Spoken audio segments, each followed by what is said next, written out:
Good, thank you for asking. And we are live. We are live. Hello, everybody. Hello, Facebook. Hello, world. Hello, Jonnie Jensen, and welcome. Good evening, Maria. Thanks for having me. Well, of course, we're all together in this Being Fine Authors group, but you're the host tonight. So thanks for being the host and having me here tonight.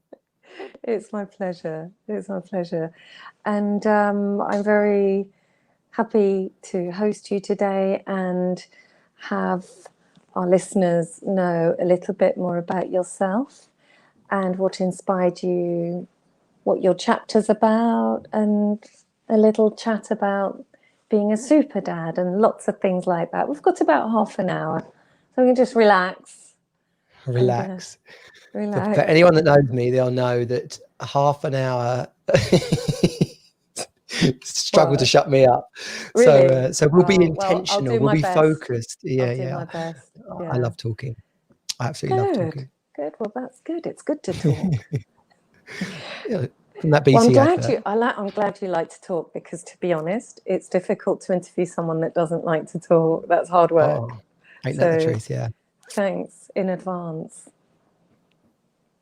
Good. So ask me away. So tell me essentially what your chapter is about.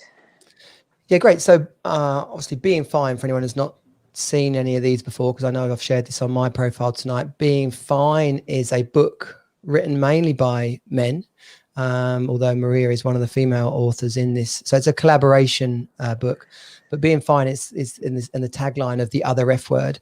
And so it's that classic scenario of men keeping the old stiff upper lip and head down, we'll be fine. How's it going? I'm fine. Are you okay? I'm fine. Actually their whole world is crumbling. So Being Fine is coming out later this month and is an inspiring, but also a really real look at about 18 different authors' journeys and experiences through a lot of things, through family, through business, through mental health challenges, as you can imagine. Being fine, not everybody is fine. And my chapter is actually called She'll Be Fine. Mm-hmm. And it really looks at what happened to me and ultimately my marriage when I got really focused, like overly focused on how my wife was, how my family was, how everybody else was, except for myself. And it's I hope it's moving. I'm not trying to big up myself too much, but it was a very emotional time for myself and my family. We suffered the struggle of multiple miscarriages, and then the impact that had on our relationship. But obviously in terms of our relationship, it had to have an impact on both my wife and myself individually for that to then, to impact our relationship. And the thing about miscarriages is, as I share in my chapter, is, and this was my experience, everything's very focused on the mum. And that's natural and to a great degree right. She's the one who has been through the euphoria of finding herself pregnant and having the baby inside of her and all the hormones and the starting to think about the birth but it's certainly from my story, it wasn't ever really spoken about, like how are you doing, how's the man doing, how's the dad doing. I was given a leaflet and literally, as I share, the doctor said, have you read the leaflet? We both said yes. And he said, well, once you've had a piece of toast, you can go home. And wow. Leave one period before trying again. Oh, goodness. And you just kind of, that's the only professional support you got. Yeah. Now, in any situation in life, we have to look at what we can be responsible for, right? Could I have gone and looked things up? Could I have gone and asked for help? And actually what I did, and this is classic Jonnie, was I focused everything on my wife. So I went and looked up how to help your wife after a miscarriage. and like, what I failed to search for. Am I buggered as well? Like, am I broken as well? And you know, it's on the one hand, you're grateful that it happened early on in the pregnancy. You know, I know of people who've literally had to give birth, and that Wow. is probably the height of trauma around a miscarriage. And my heart massively goes out to any couple that's been through that experience. But nonetheless, particularly as the second one and then the third one, and without giving too much of my chapter away, it was when the third one happened and I got the phone call, "You've got to come home, you've got to come home." And I was 4 hours away at a conference and buzzing. I was at a social media conference. I was hobnobbing and mixing with people and taking business cards and getting invited to things, and then the phone call came, and as I thought, and I can picture myself back in that moment almost, you know, vividly, I thought, oh my gosh, how am I going to get her through this? And then for the first time, this was 7 months after the first miscarriage, 6 months after the first miscarriage, was the first time I consciously caught myself, how am I going to get through this?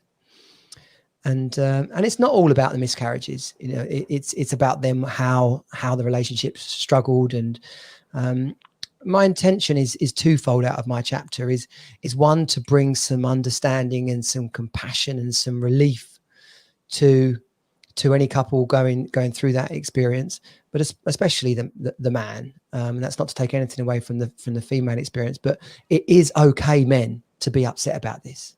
The grieving process is real for men. And, you know, in that classic man type of persona, certainly the one that I find myself in, is I've just got to fix this. I've just got to get her through this. I've just got to look after the kids. I've just got to keep the business going. If I can just get us through this, we'll be okay on the other side. And you know, here's a clue for people, and I've shared this on a couple of the other chats we were doing for the Being Fine. If you ever find yourself searching Google for "Am I burnt out?" or "Am I depressed?" The answer is yes, you are. That's why you're wondering if you are. Jonnie's Google answer. Jonnie's Google answer. Well, it's kind of like, is it hot in here? Like, normally when you ask yourself, is it hot in here? It probably is warm, probably, you know. And so you know, when you're on a plane, you know, when they say put your mask on before you help other people, that's so true in life as well. And that's not that we have to walk through this journey selfishly, looking after ourselves first and thinking only about ourselves, because we all know people that do that, right? And they can be a bit arrogant. They can be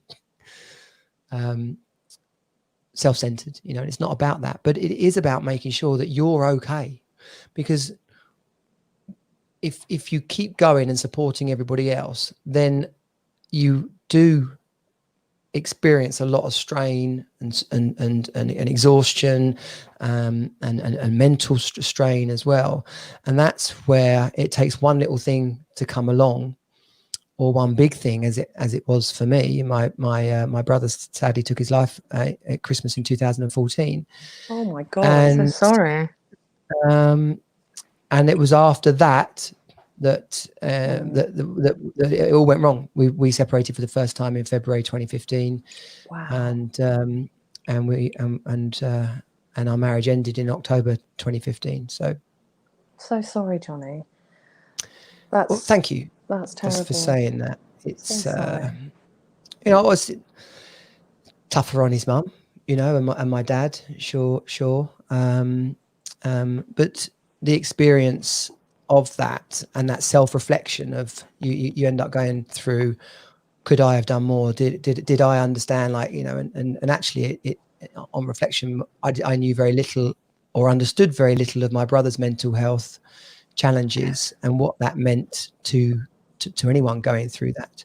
I think as a family, we didn't perhaps know as much as we all could have. But it's all a leveler. You know, I will be a better boyfriend, a better husband, having had a failed marriage. Well, at least I bloody hope so. It wouldn't have been worth much if I go and do it again. And you know, it's not all about I did anything horribly wrong, and I don't believe it's all that she did anything horribly wrong. In our situation, it just our relationship fell to pieces, and what started out as two people really in love ended up not that. Thank and you. being fine is an important message. And something that's just come through with what you've just said, do you think that as a man there is a sense of, so you're speaking about the mask and the aeroplane and serve myself before I can help somebody else and so on. Do you think as a man who are typically regarded as the providers, do you feel a certain sense of duty to take care of others first before yourself, like culturally?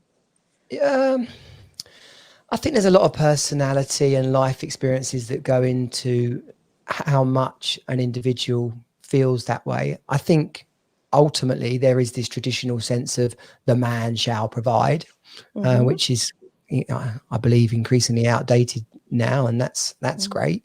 But I don't think that should be taken away completely. If you boil male and female, masculine and feminine down, then there's a time and a place for a man to lead a situation and for a woman to find that attractive. There is a time and a place for a man to have strong convictions and that be appreciated. Now, if you run your life like that constantly, then that's just controlling and ignoring the person you love. But as a man in a relationship, I wanted everyone to be okay. I wanted my wife to be happy and to feel inspired and to feel like I had her back, and that whatever she wanted to do or achieve, I would support her. And so when she was emotionally challenged and exhausted, it's not easy to distinguish the difference between helping and supporting the person you love and them going through their own stuff. And on reflection and through the experience of putting myself back together and understanding more about what I could see happened in our relationship, I didn't give her the space to deal with what she needed to deal with. It was, you know, we've never actually spoken about this subsequent to our separation, but I certainly think that I think that I needed to give her space to grieve and to evolve and to get over it, and give myself that time as well. It wasn't until counselling, as I was recovering from the marriage breakup and everything else that went on, that I actually went back and discovered what grieving meant. And for the first time in my life, aged 42 or whatever it was, grieved for the death of my mum when I was a kid. And these are all, not every man thinks, oh, I should jump into counselling. That's what I want to do. I really want some counselling. But there is some fundamental mental processing around a death or around a loss, around rejection, loneliness, isolation, that if we don't go and have a look at what that of how that affects us and what our emotions might be after losing someone, and what grief is in terms of a confusion and optimism and a rejection and a loss, and because otherwise we're just going through each day going, I'm so angry. Why am I so angry? Oh, I'm so sad. I'm so sad. Oh, I'm really optimistic. I'm really, you know, it's when we start to understand that that's actually a process, then it can bring a great deal of peace. Like, okay, right, actually, this is going to take 6 months, but now that I'm looking at it properly, I will come to the other side and feel complete about that loss. And I think that if we go back to the subject of miscarriages, that's what's missing from the support that couples get. Wow. Or if, you know, when sadly a baby is lost in that way. Yeah, I'm so sorry. And have you forwarded some of your learnings to other men since? Yeah, but What sort Team of Super Dad, activities? Team Super Dad, you know, I had the vision Super I had for Team. Dad. Yeah, well, very much so. And at the same time, it's Do you not wear about Superman capes? do you know, well, it's funny. I've got a poster downstairs that my boy made me when he was 5, and it says, "You're my hero." Oh, And how in regards to, gorgeous is that? yeah, I'm very, very close with my children, and that's always been important to me. From my upbringing, my relationship with my dad, there was some challenges and unfortunate experiences as a young kid, uh, and we've been able to heal that. And this isn't really the place to go into that in fine detail, but we should all be prepared to ask our parents, what was that about? Wow, that's And powerful. and for them to say, yeah, actually I do remember that day. That was the day we found out your mum was going to die, and I did take it out on you. Wow. And to have that conversation with him and to hear that it gives me goosebumps now, but it gives you, like, particularly as being a dad and knowing that I'm having that conversation with him kind of age 40.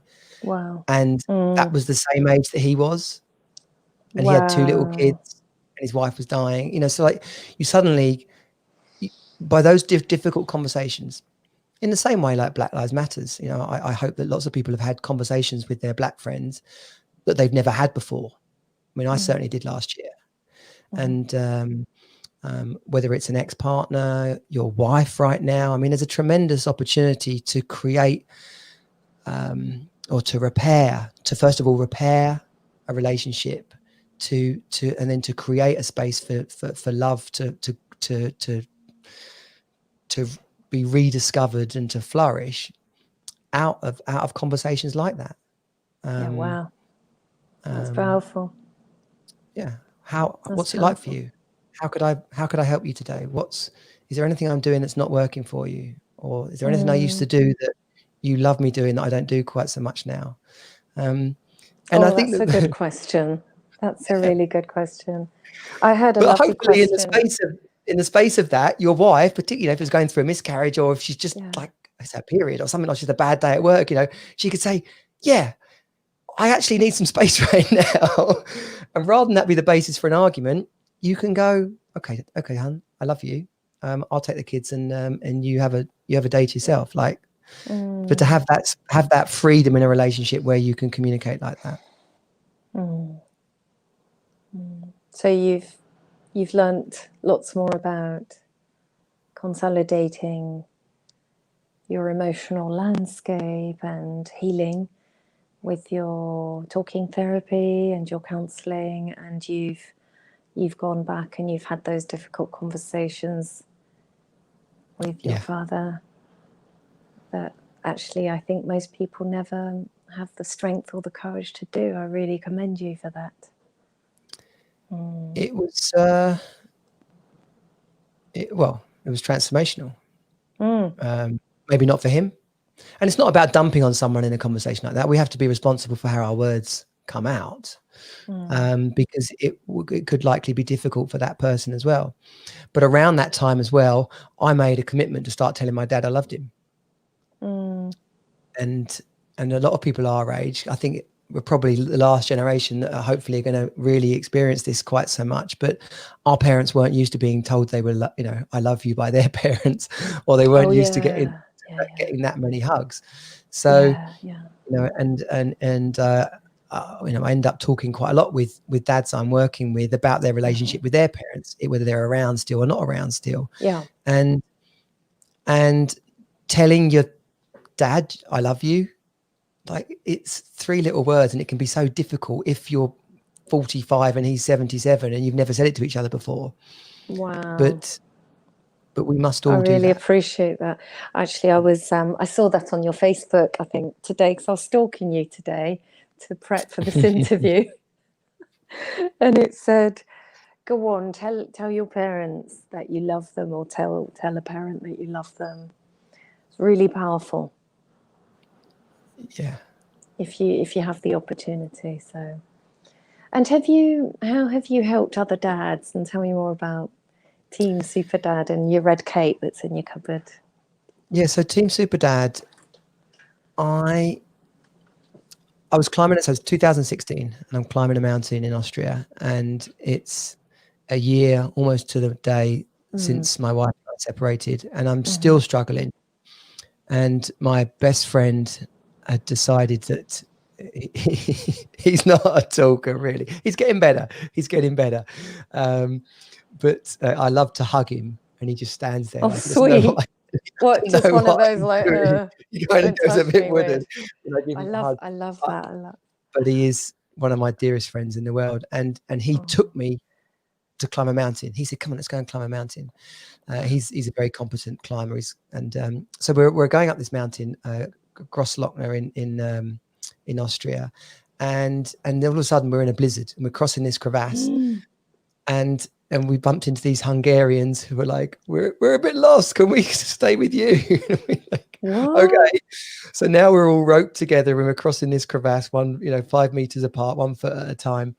And all I could think about was, how am I going to fix this? How am I going to fix this? And it wasn't the mountain. It was my situation. And I dare say that Athos knew this, which is why he dragged me up a mountain, because you get to think about things, on the one hand, your body's like, just survive. And then the rest of your brain goes off and does some filing. And it really occurred to me for the first time there, if all this stuff had happened to me for a reason, I'm better equipped than I've ever been in my life to help others, to help other dads. And that took me back to my values, which was men confidently leading families where their wife and children are fully self-expressed and happy.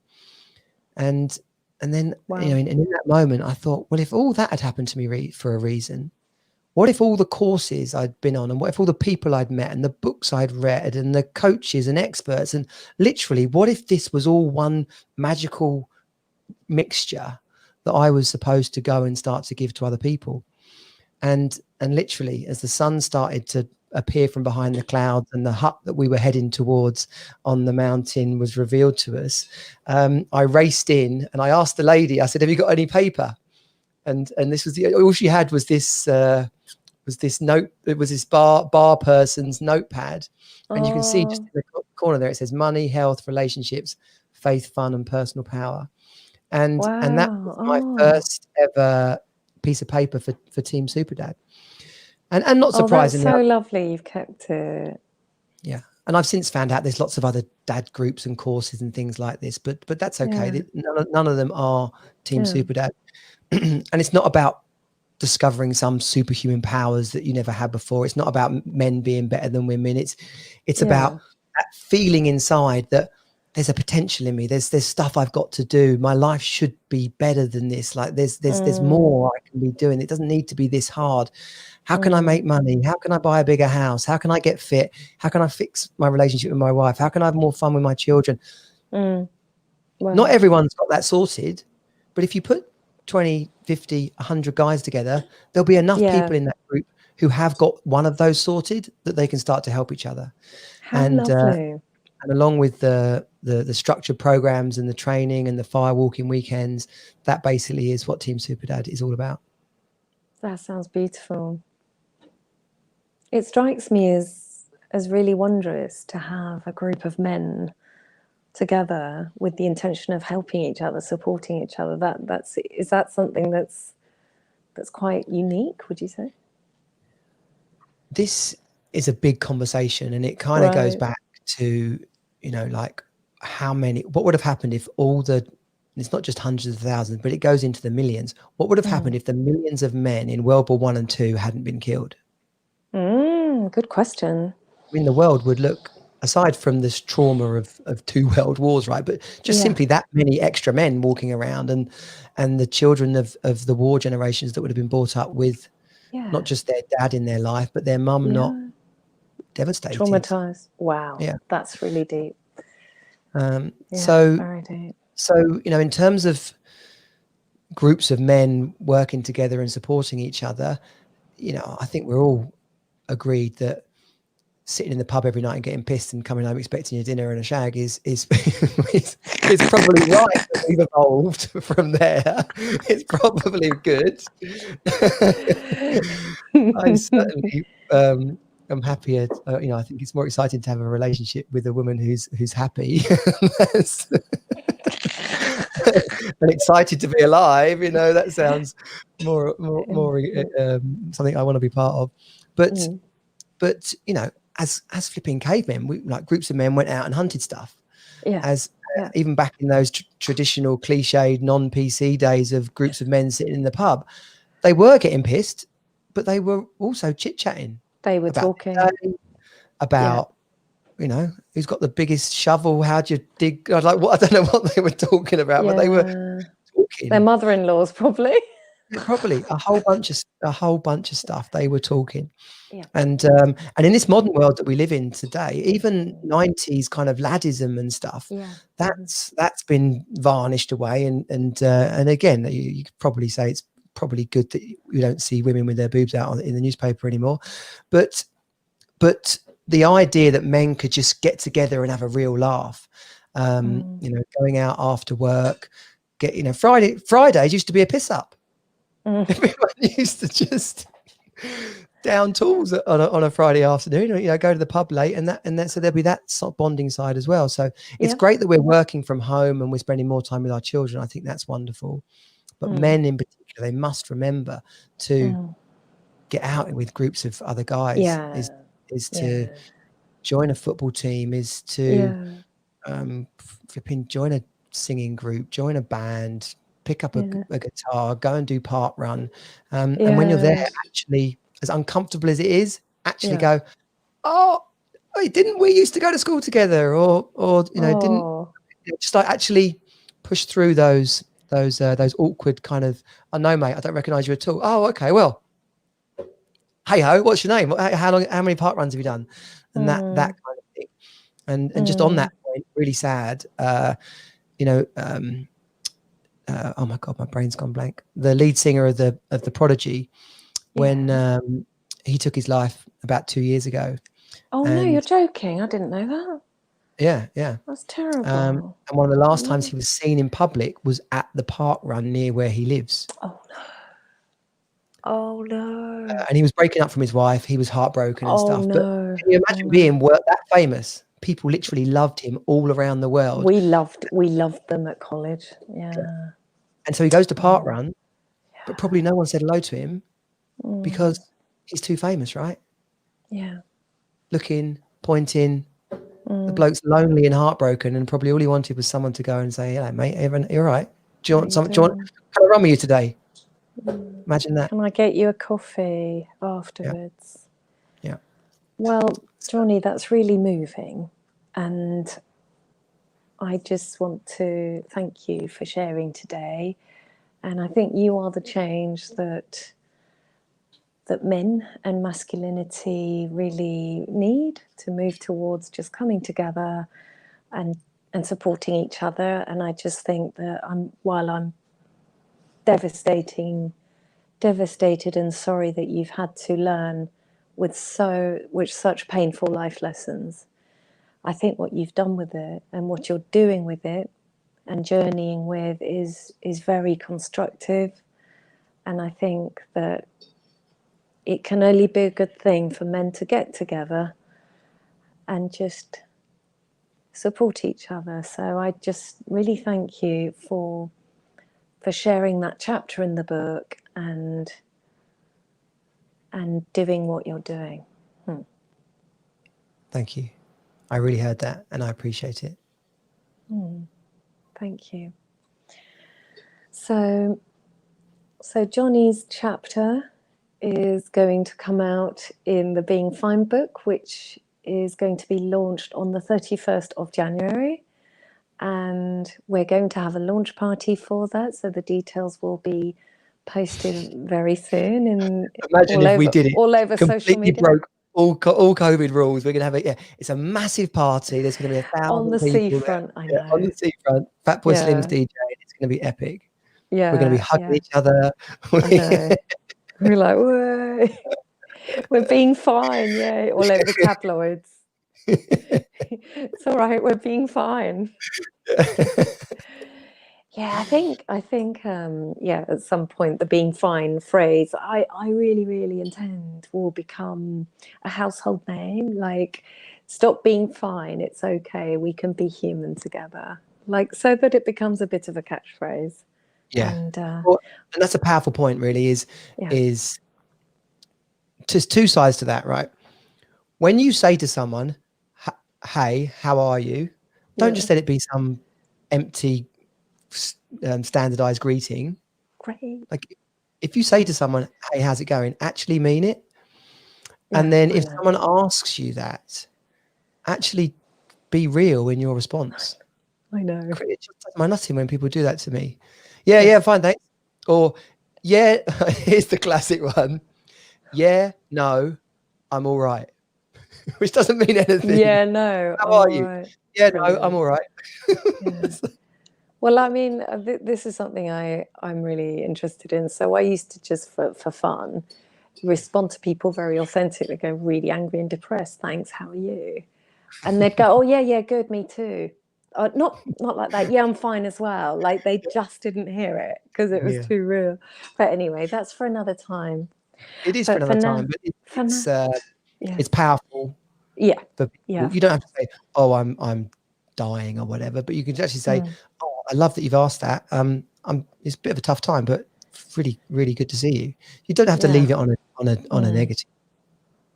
Like one of my cultural heroes, Richard Ayoade says when people ask him how he is, he goes up and down. Up and down. Well, that's true, isn't it? But That's a up and beautiful down, answer. life is up and down. But just to finish, just imagine if somebody had asked this lead singer from The Prodigy really sincerely, "All right, mate, you okay? How are you?" And if he'd have had an opportunity to have a shoulder to lean on, imagine how different that would have been. So let's just leave everybody with that thought. And thank you for being here, and thank you for surviving what you've survived, and thank you for being you, Jonnie. I appreciate that. Thanks. Good to be And here also. Take care. thank you. Take care and have a good evening. Yeah. Cheers. Bye. Bye.